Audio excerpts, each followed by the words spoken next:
Kaya Baptiste stands in a crime boss's kitchen with poison in one hand and his dinner plate in the other, and she has exactly 30 seconds to decide if she's a murderer. The vial is small, clear, almost innocent looking. One drop. That's all it takes. One drop in the gochujang glaze, and Yoo Sang Min, the man whose family burned down her father's restaurant and killed him in the flames 3 years ago, will collapse within the hour. Not dead, his sister promised, just incapacitated enough to force him out of the violent world that's destroying him. Justice, Gia called it. Mercy. But Kaya watched this man thank every staff member by name tonight. Watched him negotiate peace with a rival family to prevent a war. Watched him close his eyes when he smelled her cooking like it was the first beautiful thing he'd experienced in years. And now she's supposed to poison him. The kitchen timer beeps. 30 seconds up. Time to choose. Let me take you back to how Kaya ended up here. Holding poison meant for a man she hasn't even spoken to yet, about to make a choice that will either give her revenge or cost her everything. 6 months ago, Kaya was working private chef gigs around Seoul, barely making rent, sending what she could to keep her younger brother in university. 3 years since the fire. 3 years since she lost her father and never got answers about who set the blaze that consumed their family restaurant in Itaewon. The police said it was probably faulty wiring. Kaya knew better. Her father was meticulous. Someone wanted them gone. She was prepping for a small dinner party when a woman approached her, elegant, early 30s, with the kind of face that's used to getting what it wants. "I'm Yoo Gia," the woman said. "I need your help with something sensitive." Kaya almost said no. Almost. But Gia kept talking. 3 years ago, my family's organization burned down a restaurant in Itaewon to take over the territory. The owner died in the fire. She slid a photograph across the table. "Your father." Kaya's world tilted. "My brother runs that organization now," Gia continued. "Yoo Sang Min. He inherited everything when our father was killed. All the violence, all the blood. He's become someone I don't recognize. Someone dangerous. I'm trying to save him before he destroys himself and everyone around him." "What do you want from me?" Kaya managed. Gia placed a small vial on the table. "I want you to cook for him. There's a dinner party in 6 months. High profile. I can get you hired. Put this in his food. It's not lethal. It'll cause a medical episode that forces him into retirement. He gets to live. Future victims get to live. And you get justice for your father." Kaya stared at the poison. That's murder. That's prevention. How many more families will burn if someone doesn't stop him? The question haunted Kaya for 3 days. Finally, she called Gia back. "What's in it for you?" "I get my brother back. The real him, not this monster." "And you?" Gia smiled. "You get 200 million won. Enough to secure your brother's future. Enough to start over." Kaya took the job, took the poison, told herself it was justice, not murder. Spent 6 months preparing for one dinner party, one moment, one choice. Which brings us to tonight. The estate in Hanam-dong is obscene. Kaya's seen wealth before, worked for chaebols and celebrities, but this is different. This is fortress wealth. Guards at every entrance. Cameras everywhere. She searched twice before they let her into the kitchen. "You're cooking for Yoo Sang Min," the head of security tells her. "Everything perfect. No mistakes.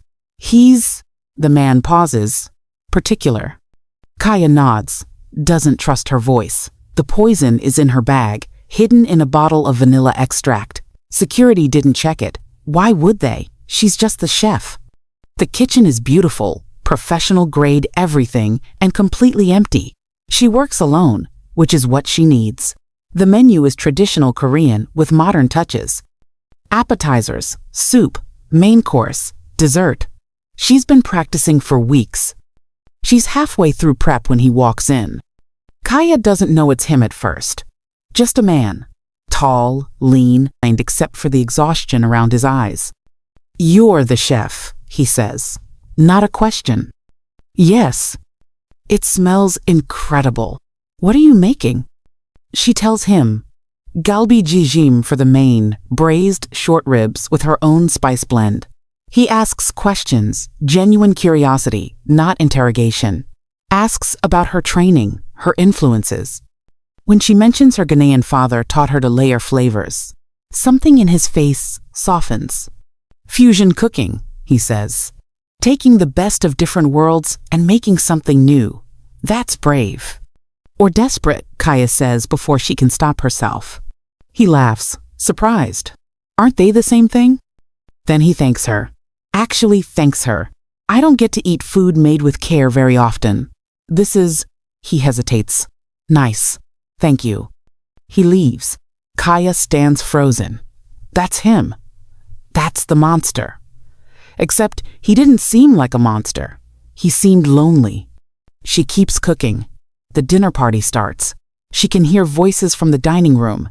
Sang Min and another man, older, representing the Park family. They're negotiating territory disputes. She listens while she plates appetizers. Nobody wants a war, Sang Min is saying. Wars are expensive and bloody, and they hurt people who have nothing to do with our business. Let's find a solution that works for both families. He's negotiating peace, trying to prevent violence. Kaya's hands shake as she prepares the main course. The galbi jjim is perfect, the meat falling off the bone, the sauce rich and complex. She has 7 plates to prepare. Sang Min's is marked. She knows which one is his. She pulls out the vanilla extract bottle, unscrews it. The poison inside is odorless, tasteless, completely undetectable once mixed with food. 1 drop in his gochujang glaze. Her father's face flashes through her mind. The funeral. The ashes. 3 years of not knowing why. She holds the dropper over Sang Min's plate. From the dining room, his voice. We protect the civilians in our territories. That's not negotiable. They pay for safety, we give them safety. Anyone who targets innocents answers to me. Kaya's hand freezes. She thinks about Jia's words. Monster. Dangerous. Destroying himself. She thinks about the man who just thanked her for cooking, who asked about her father, who's in there right now protecting innocents. The timer beeps. Plating time. Kaya makes a choice. She puts the poison back in her bag, serves all 7 plates untainted, watches from the kitchen doorway as Sang Min takes his first bite. His eyes close. For just a second, his controlled expression cracks into something like bliss. When he opens his eyes, he's smiling, really smiling, and it transforms his whole face. After dinner, he comes to the kitchen personally. That was the best meal I've had in years, he says. What's your name? Kaya. Kaya. He says it carefully, like he's tasting it. I'd like to hire you, as my personal chef. I know it's unusual, but He stops, starts again. I eat alone. Every meal. For 6 years now. Trust issues. But tonight, eating your food, I felt something I haven't felt in a long time. Cared for. He looks directly at her. Name your price. Please. She should say no, should run, should tell G, it's over. Instead, she hears herself say, I'll consider it. His face does something complicated. I hope you say yes. I'd like to eat food like this again. Food that tastes like someone cares. That night, Kaya texts Gia. I couldn't do it. He's not what you said. I need more time. The response comes immediately. Then get closer. Earn his trust. Finish it. 3 days later, Kaya accepts the job, moves into the guest house on Sang Min's estate, tells herself she's maintaining the mission, getting close, waiting for the right moment. She's lying. She knows she's lying. But she takes the job anyway. Before you judge her for that decision, let me ask you something. Have you ever wanted revenge so badly you could taste it? And then met the person you're supposed to hate and realized everything you believed might be wrong? Drop a comment and tell me what you would have done. And if you're invested in this story, subscribe now because I can promise you have no idea where this is going, and you're going to want to see how it ends. The first week is professional, distant. Kaya cooks 3 meals a day. Sang Min eats in the dining room. She stays in the kitchen. It's safe, controlled. Except he keeps asking her to join him. It's strange, he says on day 4, eating alone when the person who made this is in the next room. Sit with me? She does. Tells herself it's part of getting close. At first, they eat in silence. Then, slowly, carefully, they start talking. He asks about her training. She asks about his work. Vague questions. And he gives vague answers. Import-export, he says. Family business. I didn't want it, but here I am. Why didn't you want it? I wanted to build things. Legal things. Studied business. Had plans for legitimate companies. Then my father died, and I inherited an empire I can't dismantle without getting everyone killed. So I manage it. Try to make it less terrible. There's something honest in his voice that catches her off guard. Can you make it less terrible? I'm trying. No drugs, no human trafficking, no targeting civilians. It's not much, but it's something.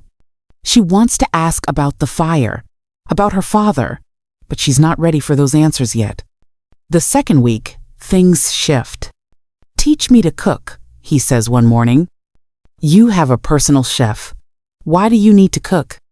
I've had everything done for me my whole life. I want to know how to make something myself. They make jollof rice, her father's recipe. The kitchen is small enough that they keep brushing against each other. Her hand guiding his on the spoon, his arm reaching past her for the spices. Every touch accidental, every touch lingering. He's a disaster at cooking. Puts sugar instead of salt. Nearly burns the rice. Sets off the smoke alarm. Kaya laughs so hard she cries. You're enjoying my suffering, he says, but he's grinning. You just mistook paprika for gochugaru. They're not even the same color. They look close enough. Not even a little bit. The jollof is inedible. They order Chinese food instead and eat it sitting on the kitchen floor, backs against the cabinets, and it's the most normal Kaya's felt since the fire. The most normal he's felt, maybe ever.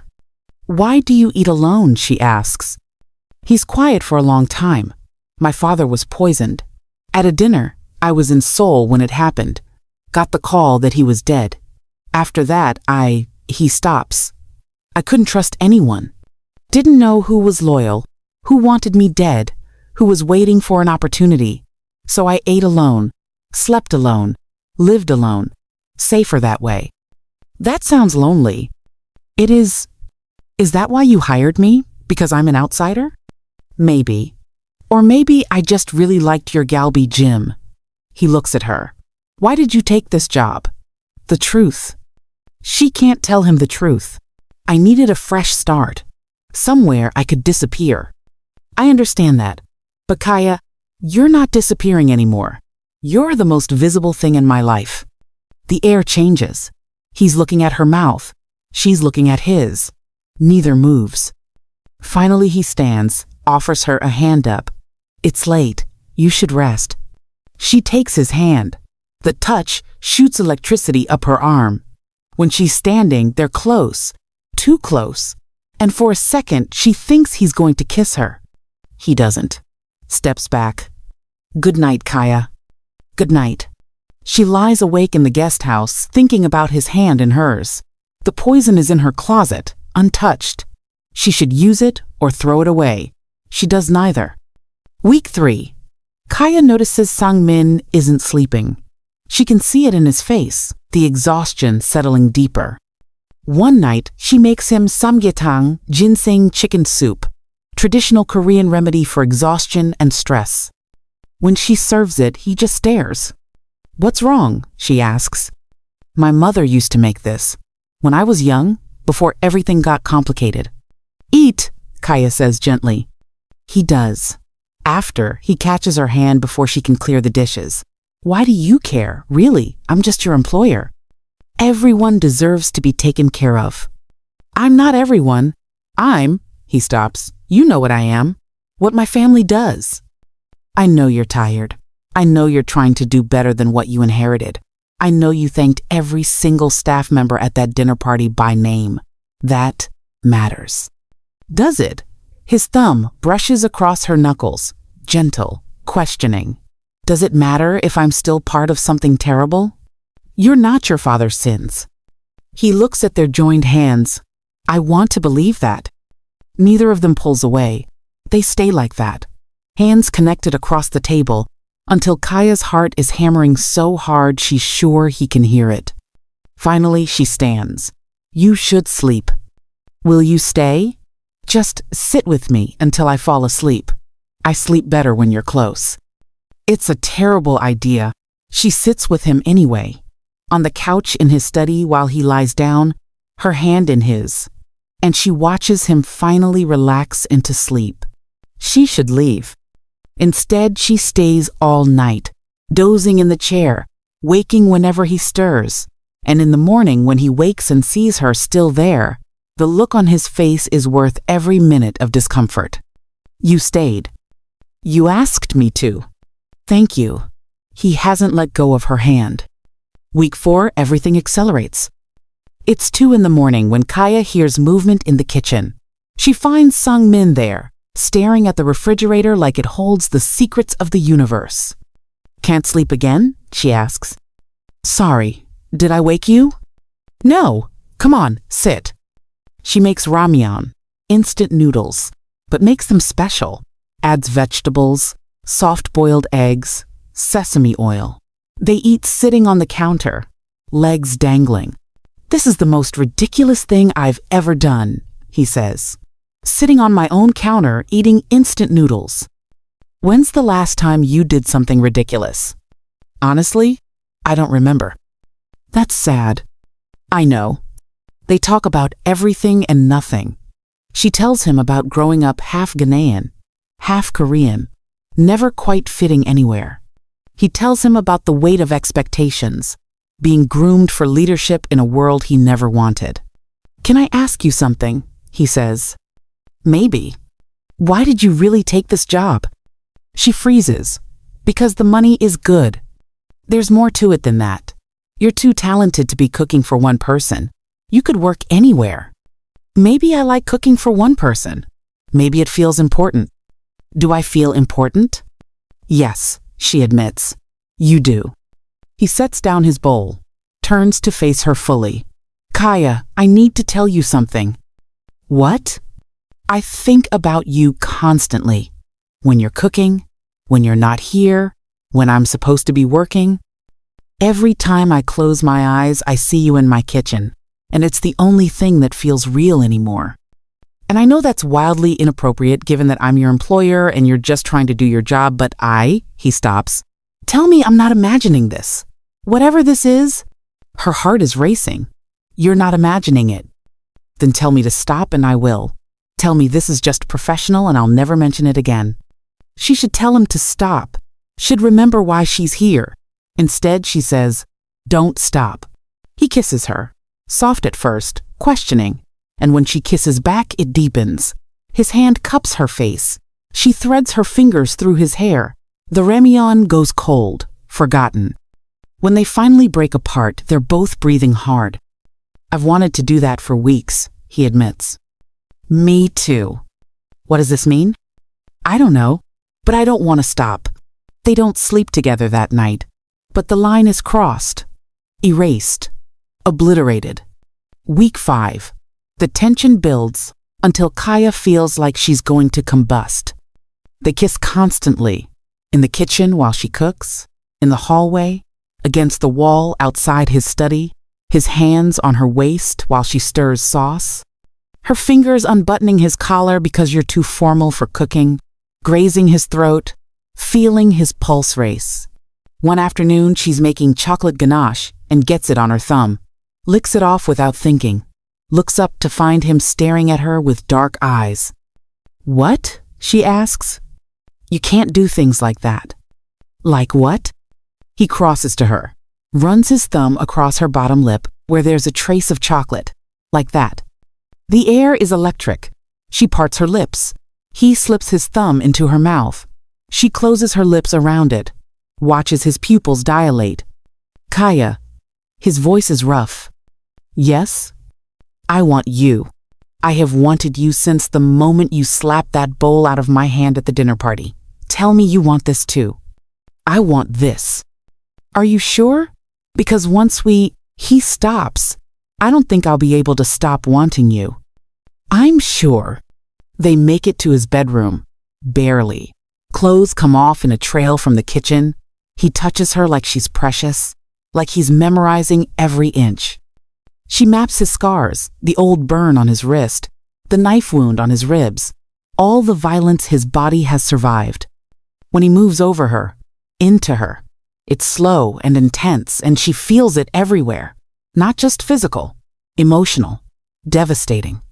After wrapped in his arms, his heartbeat under her ear, she thinks, I love him. When did that happen? The poison is still in her closet, a reminder of the lie she's living. She should confess, should tell him everything. But he's running his fingers through her hair, pressing kisses to her forehead, and she's selfish enough to want this for just a little longer. Week 6, they're inseparable. She wakes in his bed every morning. He watches her cook every afternoon. They make love slowly in the evenings, learning each other, and it's comfortable now. The desperation replaced by certainty. Feed me becomes their code. Sometimes it means actual food. She'll bring a fork to his lips, watch him taste what she's made, read his reaction. Sometimes it means kiss me. He'll say it across the dining table, and she'll cross to him, straddle his lap, feed him her mouth instead. Sometimes it means I need you. Late at night when he can't sleep, when the weight gets too heavy, he'll whisper it, and she'll hold him, let him bury his face in her neck, ground him with her presence. One morning, feeding him breakfast, literally bringing the spoon to his mouth, he catches her wrist gently. I love you, he says.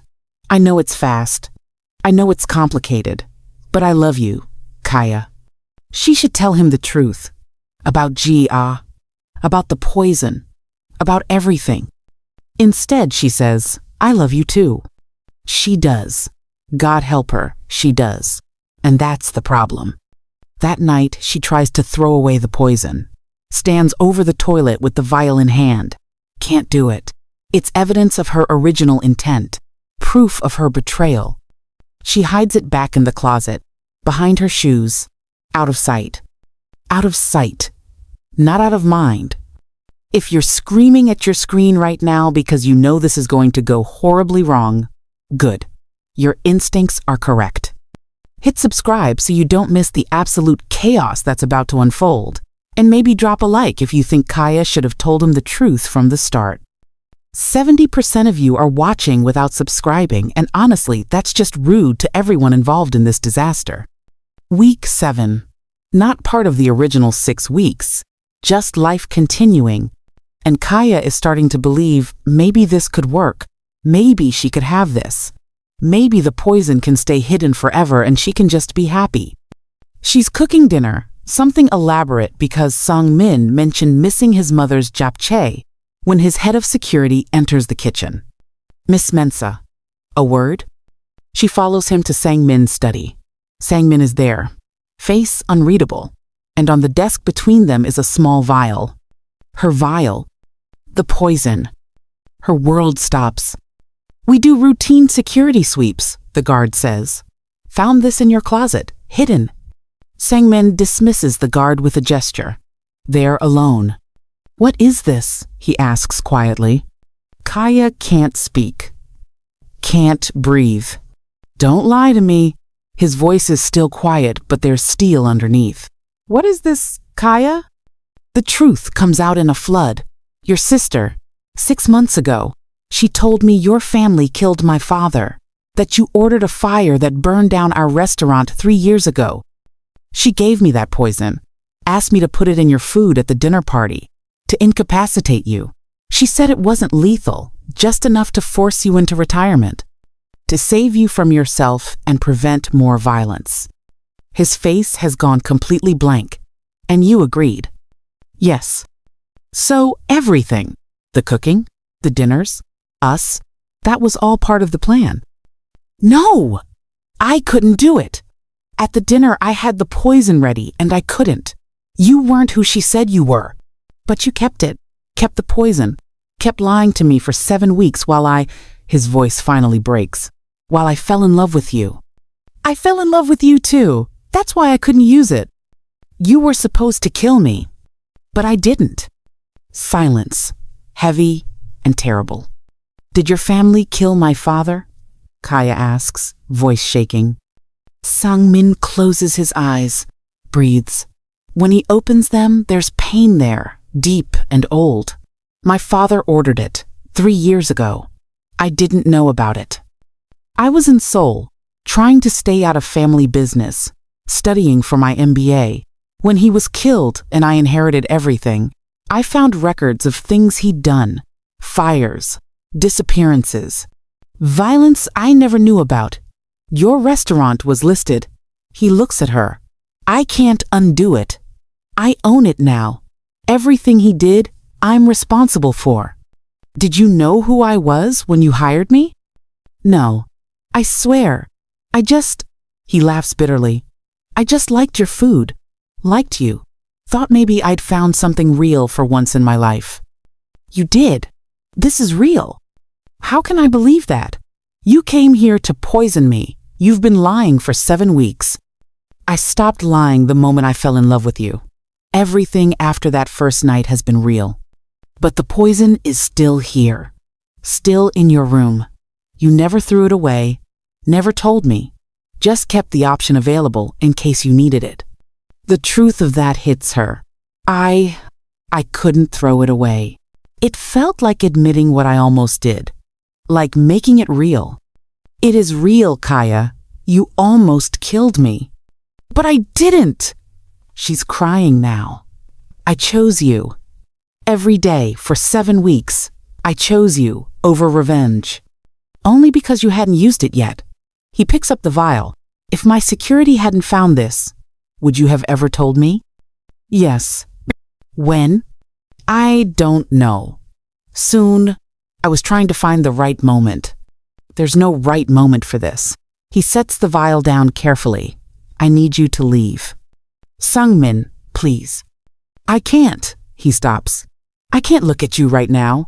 I need time to think. Don't do this. I love you. You love me enough to lie to me for 7 weeks. That's not the kind of love I need. It feels like being stabbed. What are you saying? I'm saying leave. Take your things, go back to the guest house. We'll talk tomorrow. She wants to fight, wants to beg, but his face is closed, unreachable, and she's done enough damage. Kaya gathers her things from his bedroom. Every item feels like losing a piece of herself. She goes back to the guest house, that place she hasn't slept in for 5 weeks, and lies awake all night waiting for him to come to her. He doesn't. In the morning, there's a knock. Not Sang Min, his assistant. Mr. Yoo requests that you remain available. He needs time to process. Please don't leave the estate. So she's not fired. Not forgiven. Just suspended. 3 days pass. Kaya stays in the guest house. Still cooks his meals. Leaves them in the kitchen. Doesn't see him. The food comes back barely touched. On the 4th day, he summons her to his study. He looks terrible. Like he hasn't slept. She probably looks the same. Sit, he says. She sits. I've had time to think. To verify your story. Gia confirmed everything when I called her. The poison, the recruitment, the lies she told you about me. What did she say? That she was trying to save me. That you were supposed to be her weapon and you failed her. He looks at Kaya. She's not happy with you. I'm not happy with me either. Here's what I can't reconcile. You came to my home planning to poison me. You kept that poison for 7 weeks while I fell in love with you. How do I trust that anything was real? It was real. All of it. How do I know that? Because I'm still here. I could have run. Could have used the poison and disappeared. Could have done 100 different things, but I stayed because I love you. Because this, us, is the most real thing I've felt since my father died. Your father. My father killed your father, Kaya. How do we get past that? I don't know, but I want to try. He's quiet for a long time. Finally, if you ever want to use that poison, I won't stop you. I owe you that. What? My father killed yours. You have a right to revenge. If you want to take it, I understand. I don't want revenge anymore. I want you. Even knowing what my family did, your father's sins aren't yours. You've spent 3 years trying to be better than what you inherited. I see that. I've seen it from the beginning. But you still lied. I did. And I'm sorry. I'm so sorry. He stands, crosses to her, cups her face. I love you. That hasn't changed. But I need to know, if you had to choose right now, revenge or me, which would you choose? You. Always you. He kisses her. It tastes like salt and desperation and forgiveness. When he pulls back, there are tears on his cheeks. I choose you too. Even though you lied, even though this is insane, I choose you. They hold each other, broken and healing, and Kaya thinks maybe love is choosing someone even when they've hurt you. Maybe especially then. That night, back in his bed where she belongs, he traces the scar on her shoulder from a childhood accident. No more secrets, he says. No more secrets. It's a promise she means to keep. For exactly 12 hours. Until Jia shows up. Here's a question for you. Do you think love can survive betrayal, or are some lies too big to forgive? Comment below, because I genuinely want to know what you think. And if you're not subscribed yet, what are you even doing? Click that button before this gets worse, because trust me, it gets worse. The call comes at 7 in the morning. Security informs Sang Min that his sister is at the gate, demanding entry. He looks at Kaya. This should be interesting. They meet Jia in the formal sitting room. She looks immaculate as always, but there's fury in her eyes. You were supposed to finish this, she says to Kaya, without preamble. I'm not your weapon. I gave you everything. The truth about your father, the means for justice, money. And you threw it away for what? Good sex? Kaya stands. Don't. Sang Min puts a hand on her arm. Let me. He faces his sister. You lied to her, Ji-ah. Told her I ordered the fire. I didn't. Father did.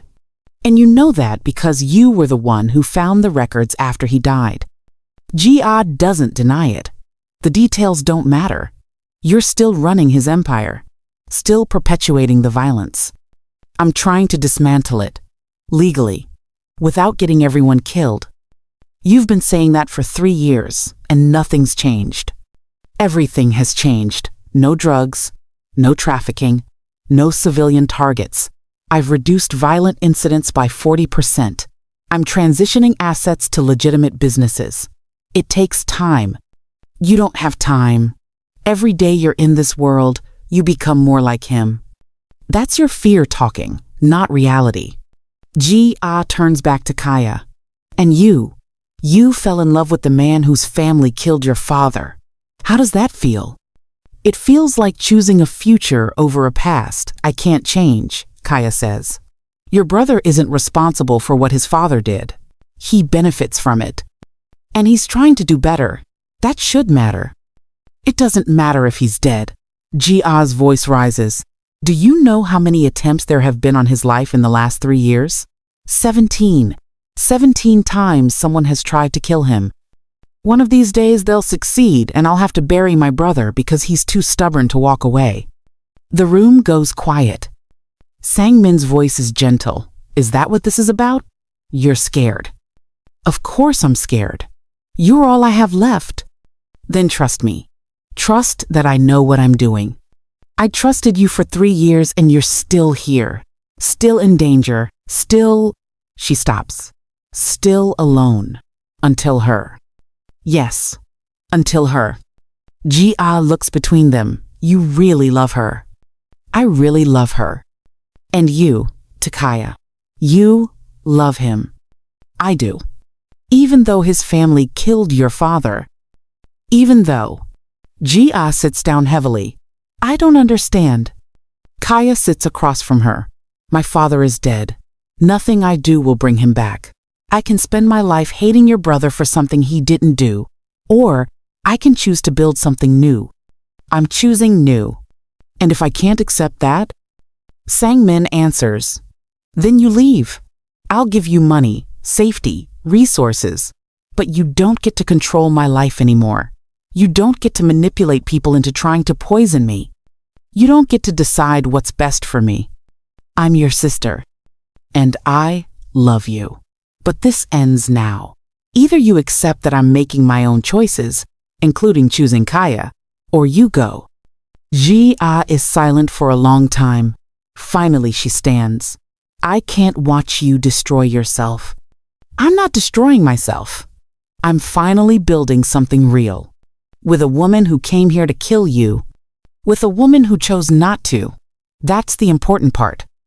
Ji-ah looks at Kaya one last time. If you hurt him, I'll finish what I started.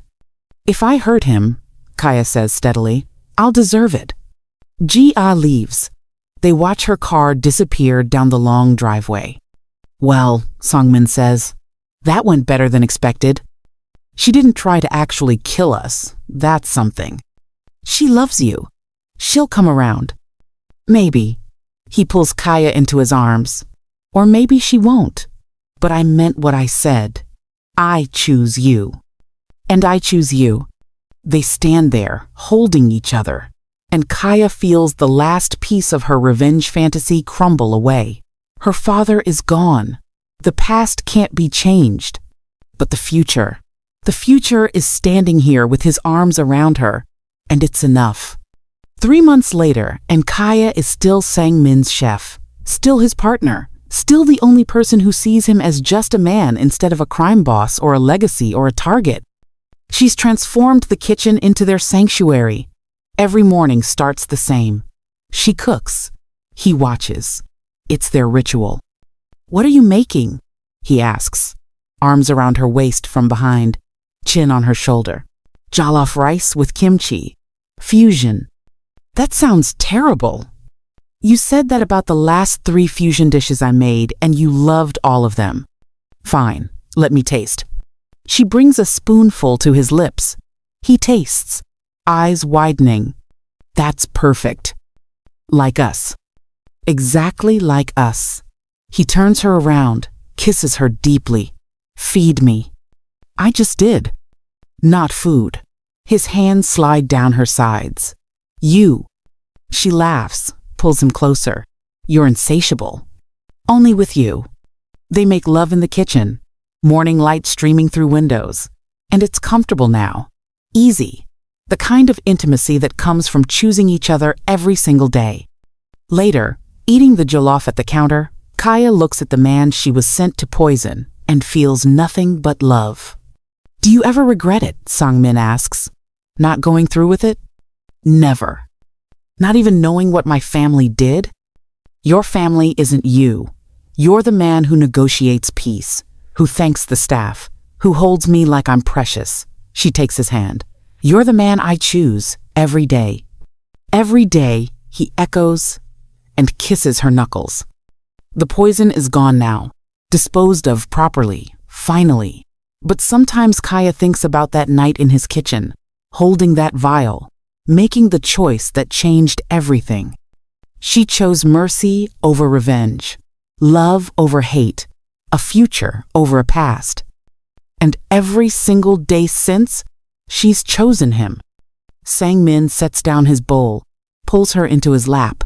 I have something for you. What? He pulls out a small box, opens it. Inside is a ring. Simple, elegant, beautiful. Kaya's heart stops.